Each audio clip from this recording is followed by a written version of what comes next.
well, what matters more, individual freedom or like community freedom?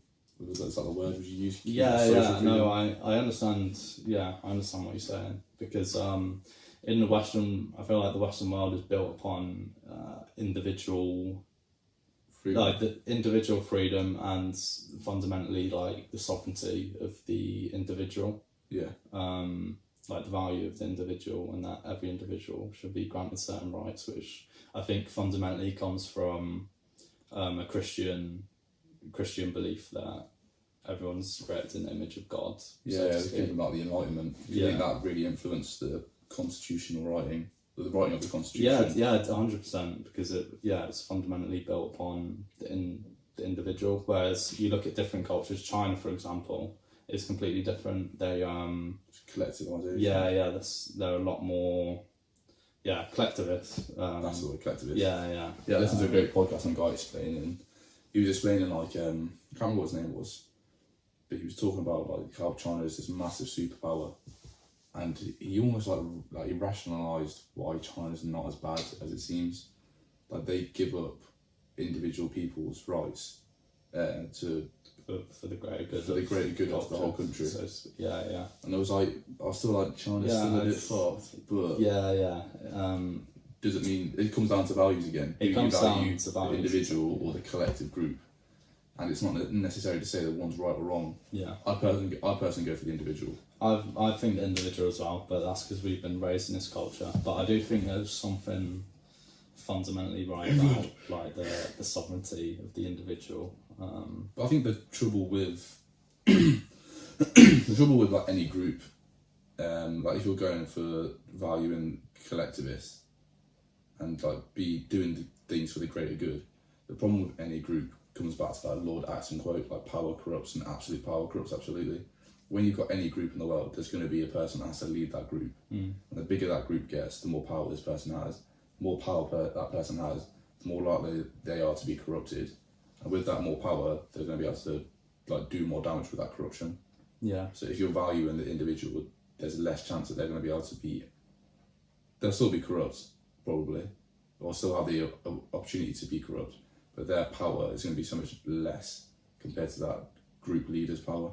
Yeah. So the corruption damage will be on a smaller scale, I think. Yeah, there's this quote I really like from Alexander Solzhenitsyn, who wrote the Gulag Archipelago.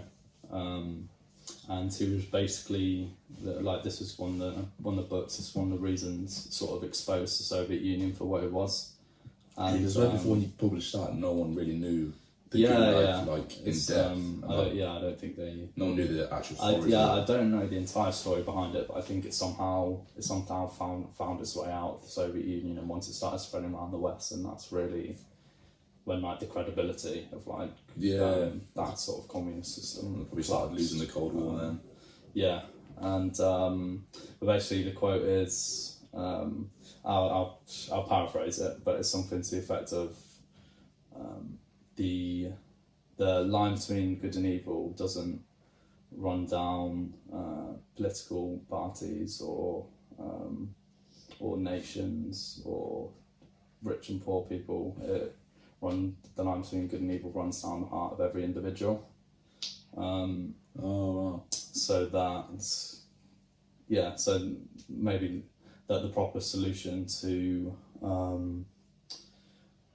overcoming the evil in the world is to look at the evil within yourself and try to live a virtuous life in yourself. Rather than thinking, I'm a Democrat, I need to get rid of all these Republicans. Yeah, exactly. You see the problem as outside yourself. Whereas, it's kind of maybe an arrogant thing to think that, these people in charge are shit. I would be better if I was in charge, or I know if they implement the system that I believe in, then things would go really well. But that's I don't think. I mean, I think he's definitely got a what's the word when you? He's definitely got a good place to like talk from, because he's been through the Gulag. He knows the horrors of the Soviet Union. Almost you'd think, because he went through the Gulag and he's been through the horrors of the Soviet Union and communism, you'd almost think after that he would be completely against the communists and Soviet Union. He'd be like, communism is terrible, the West need to come save us. But instead he was like, it's not about West v East. It's about good v bad in the heart. There was because obviously this relates to the Soviet Union, and in Chernobyl, the like TV show. At the end of it, another spoiler alert.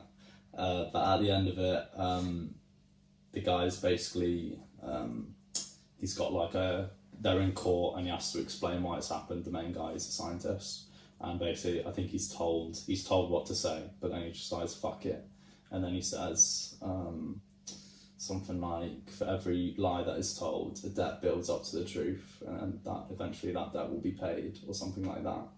So and that's what I think Alexander Solzhenitsyn, after the time he spent in the gulags, rather than maybe putting all the blame on the system, he looked within himself and evaluated every mistake he made up until now that led him to be in this situation now. That's a real man, rather than become resentful. Yeah, exactly. That is a choice in the face of suffering, and in the face of things not going how you desire them to go. You can either become resentful, or you can take responsibility for that. And it's one of those things, because obviously it wasn't all his fault. Maybe he could have done everything right and ended up there. I'm sure there's people who made far less mistakes in their lives than we ever made. Our lives are fine, whereas those people suffer tremendously. But the problem isn't whether things have been unfair or not. The question becomes, given the situation, what is the better way forward? To become resentful about it, or to take responsibility for improving the situation and making the right decisions going forward. And I think that individual, if you take the exact same person in the same situation, the one that chooses to take responsibility will end up better. And, life is fucking, I mean, there's sometimes nothing you can do, and tragic things will happen, but to become resentful about it will only make it worse.